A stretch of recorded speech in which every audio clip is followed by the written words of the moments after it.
Hello, hello, Ederson Oliveira here for the Soul Coder. Today I have with me Mauricio Dreher. He is a certified financial planner. Actually, he is my financial planner, and I said, you know what, I have to interview him and I have to record because a lot of solo coders, people that are doing your own business, need to think about that. But before we get into too much, welcome, Mauricio. Thank you. Thank you very much for the invitation. It's gonna be a pleasure to talk to you. Perfect. Okay, so just to state up front is that from a compliance standpoint, we need to be very strict to the question that I can ask him. He had to run that by CanFin, which is the financial institution that he works for, he works with, and so it may break a little bit my spontaneity, but that's fine. Let's stick to the question that I have provided to Mauricio, and let's do the best with that set of questions. So the first one is, Mauricio, just to establish here, I know who you are, where you come from. So how long have you been a financial planner? Well, I started as a financial advisor. That was back in 2004. When I started was interesting. Actually, I was back in Calgary, and I met my financial advisor because back in my country we don't have this concept, and I thought, okay, this is kind of interesting. I want to be this when I grow up, I guess. So and I understood. I learned a lot about investments and insurance and everything. So when I moved to Ontario, I actually pursued the licenses for insurances, investments, mortgage, taxes, and everything else. And then in 2007, I started my studies for the CFP, which is Certified Financial Planner, and I got in 2009. This is a minimum 2-year program where the difference between an advisor and a planner is that advisor will offer you products, meaning investments, insurance, etc.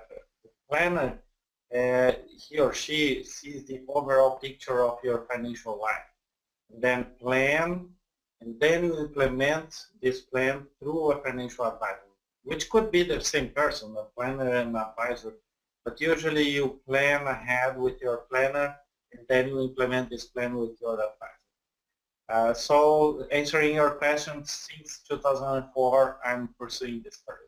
Perfect. Okay, so you have there about 12 years of business. Great.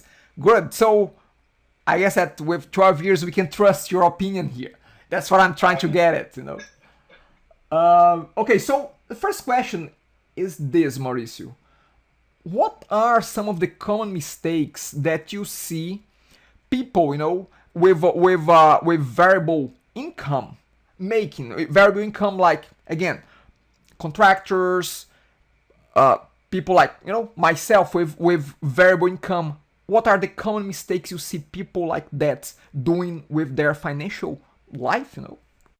Yeah, I can talk a lot about that because I myself I have a variable income as well. I'm self-employed, so um, I'm actually 100% commission based. So sometimes I have a very high income in one month and a very low income in the next one. So you have to plan ahead, I guess. That's the word you should use. But people, when they have a high income, they go and buy a lot of stuff, and then next month you don't have an income. What are you gonna do? So you should have a minimum of an emergency account, uh, minimum of 3 months overhead expenses in this account. Supposed to be a very conservative investment. You don't want to play around with this money because you will get in trouble. So what I see of especially self-employed people is that because they don't plan ahead and they don't have this reserve, they actually go a lot in credit cards. So meaning when they have a low income, they go to credit cards. Next month they have hopefully a nice income, and then they pay the credit card. The problem is that if they don't achieve this nice income the next month, there's a lot of interest they're gonna pay for a while. So common mistake is not to plan ahead, and I advise you to at least once a year to plan your year and then make a review every quarter, review your emergency fund and your plan itself. Because your business changed throughout the year. Especially in the first couple of years of your business, you don't have any information on how it works. You don't know if it is a seasonal business or not. You have an idea of that, but not to be sure. So especially if it is a seasonal business, you should be way more careful of that plan. Got it. Okay. Okay. So I would assume that you hear a lot people say, "Yeah, I'll do it later. I'll do it later." I mean, I'm too young. I don't need that right now. I don't need to do too much savings. So my point is that I don't think that you can really convince people of starting saving or start to do, change some habits that they have formed over the years. I don't think that you can truly convince them, but I guess that one of your one of your mandates is to educate those people and to give them arguments and tools and I guess that, yeah, arguments to themselves, to help them convince themselves. So how do you go about, opening people's eyes to, things that they should be paying more attention to? Everything starts, in my case, I actually like to have a first conversation, just a chat to know each other because you're supposed to trust your advisor or your planner and vice versa. You should trust your client that he or she will tell you everything that you're supposed to know. The more you are open to it's like a physician, the more you are open to your physician, the more he or she can help you. Same way for the financial life. You're supposed to trust your advisor and vice versa. You mentioned about people that want to delay decisions. And so, um, time is your best friend or your worst enemy. What I want to say with that is if you start, for instance, to save the earliest as possible, the compounding interest can help you a lot throughout your life. In a very short period, you can achieve your goal. But if you delay to be able to achieve this goal, you will need to put more money from your pocket. As an example, a young person like 20 years old, if this person saved, let's say $100 per month, in a very short period, this person can achieve $1,000,000. But at 50 years old, let's say you want to save $1,000,000 for your retirement, right? Because you have time and the compounding interest, you achieve this amount in a very short period because the interest is helping you out to achieve this goal. Whereas if you are, let's say, 50 years old or even 60 years old and you want to achieve $1,000,000 at 65, imagine how much money you're going to have to put from your pocket, and interest will not have the time available to help you out to achieve that. So that's why I say time can be your best friend or your worst enemy. Do not, never delay any decisions, and I mean take actions, right? So it doesn't matter if you have a plan or not, you have to take action towards it. Got it. Okay. Okay, so you mentioned there, about retirement, having, a fund that can, carry you on after you decide to retire, but at least this is close to my case as well. I don't think too much about retirement because at 40, my thinking is that I'll never retire. So that's what I think. I'll never retire. I'll just keep going working. Actually, that's a dream of mine to drop dead on Monday and be working until Friday. So drop dead Monday. That's really my dream. but but I'm sure that you say that you'll never retire when you are younger, and as you get older, that maybe that notion, that concept changes a little bit. It starts to change as you age. So I assume that from people that you heard them saying that I'll never retire, you have those people coming around a few years later saying, "Hey, Mauricio, it's better if we start planning for that."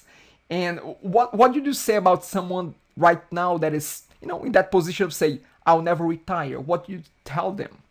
Yeah, imagine how challenging it is to get a young person just finished, let's say, a college or university at their age of 23 or so, and then they start to work and you tell them, okay, why don't you save 5 or 10% of your income towards your retirement?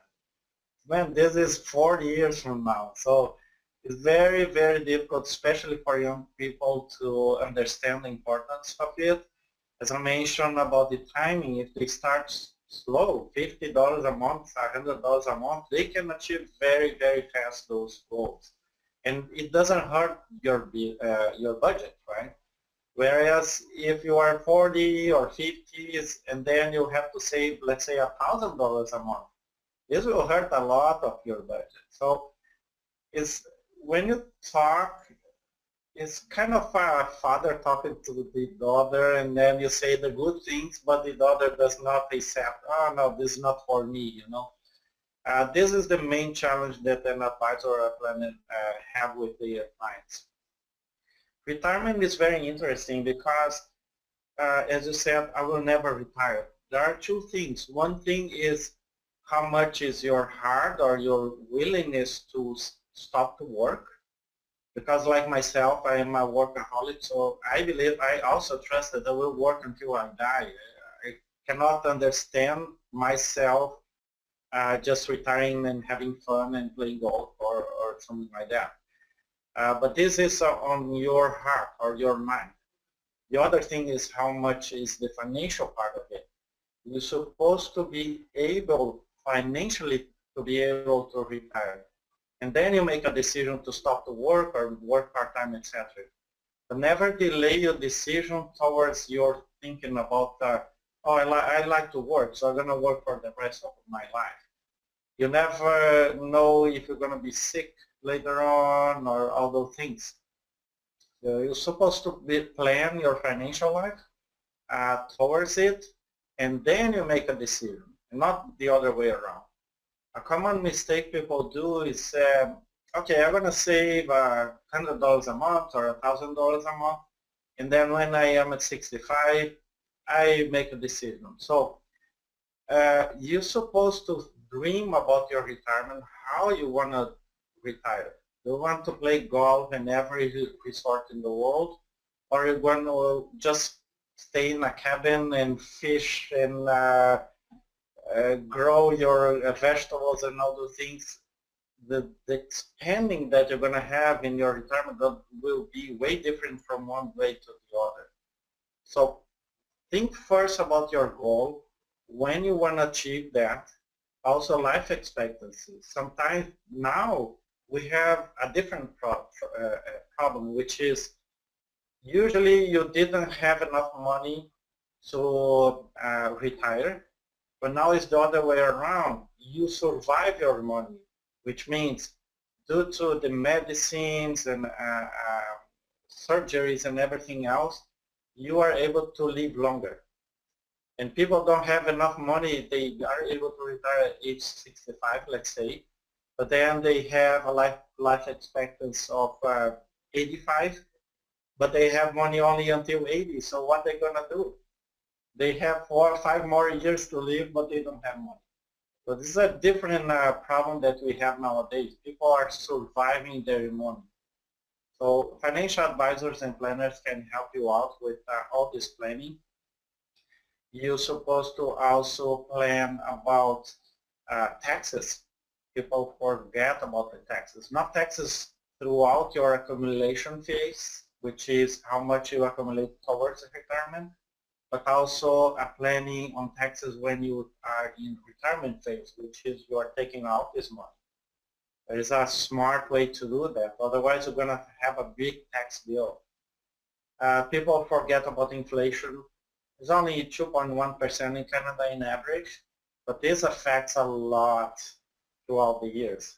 So all those things are important to plan for your retirement. Got it. And even inflation, it compounds as well, isn't it? Exactly. So imagine if you have $100 and 2% of inflation, now you have 98, then you have 96, and so on and so forth. And that compounds even further. You should Those things are a little bit difficult to plan, but you're supposed to have your assumptions and change your assumptions every year, and depending on the situation. Imagine on the 90s in Canada, we had like a lot of inflation and high interest, like 18% interest. So now interest is so low, inflation is so low, and people get accustomed on that, and they don't think that this can happen to Canada or the United States. But actually, we saw this in 2008, all these big problems we had all over the world. So people forget that can happen to anyone, any country. Got it. So a lot of what we discussed about, we talked about here, in a way they are common sense, Mauricio. You have to save. Everybody knows that they have to save. One aspect that I found interesting here, and I don't know if I got this right from you, is that you are separating retirement from deciding to stop working. Did I get that right? That you are, separating those two aspects. One is retirement. The other one is, yeah, you may want to retire, but you may not want to stop working. Are those two? My question to you is: are those two different things? Yes, I would say so. During my interviews about retirement, I always ask, when do you plan to stop to work? 100%. Or would you like to work part-time from age 60 to 65 or something like that? So we have to have an idea. It's way difficult to, for instance, I was mentioning a person of 23 years old. How can we imagine what's going to happen in 40 years from now or 45? So it's a little bit more difficult. That's why you should review this plan every year. The closer you are to your retirement age, it's better to plan. But on the other hand, you don't have the time to do certain things or even to achieve this goal. So why I separate is because, as I mentioned, you're supposed to be prepared for retirement and then take a decision to stop to work or even work part-time perhaps. Right? I see a lot of people starting age 55 even, they start to, oh, okay, I'm going to work a couple of hours less every day. This is a pre-retirement phase that we have to take into account. Remember that when you are accumulating, you are investing money, but also the interest or the performance of your portfolio is helping you out. When you are in retirement phase, not only you are taking money out, but you have to be more conservative. So the performance will be lower compared to the accumulation phase. Okay. But anyways, this decision of stop to work, imagine if you have the luxury to, okay, I'm able to retire, but do I want to retire? This is different. Imagine the other person that, oh, okay, I want to retire, but I'm not able to retire. So this is a totally different decision. Which I would assume it's the majority of people. Oh yeah, definitely. Got it. Mauricio, this question was not in the list, so feel free if you have any restrictions. It sounds like a simple question, but in any case, uh, someone watching this interview may think, you know what? Why do I need a financial planner, a financial advisor to help me out? I think that I have a good grasp of finances. I think that I can do this on my own. I mean, why do I need to consult somebody? And I do that again. I work with you as you are my financial planner. Why would someone require, why do you think it's a good idea to have a financial planner? Of course you have your agenda there, but yeah, how would what is the argument to use for someone that is thinking of doing on her or his own? Well, it's easy to think that you can manage your money on your own, which you can do in a certain way up to a certain level. But imagine that you need a haircut. Not that I need, right? But perhaps you need. You probably will not cut your hair yourself. The minimum you will ask your wife or somebody else to cut your hair, or you go to a professional, right? A hairdresser.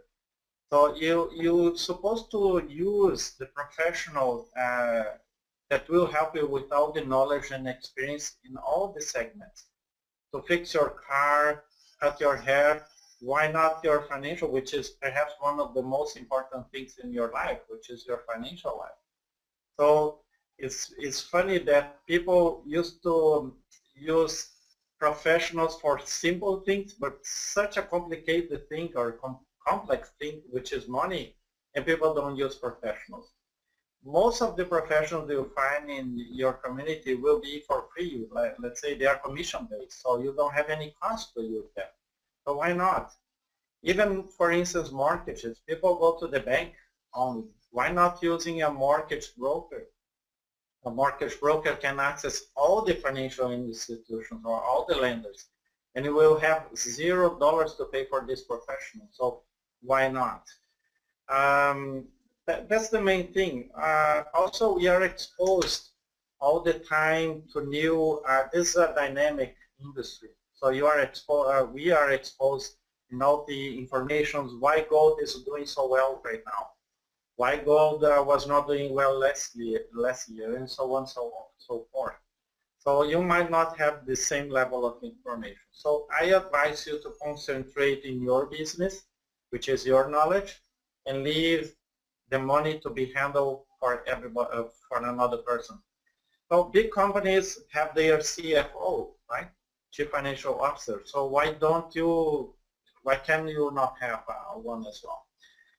It's a shame that you didn't come up with this question weeks ago that we were preparing for this interview. I actually have a chart that I can show you. There is a research done by Ipsos that they show the impact of somebody that does not have the help of a professional and somebody that has.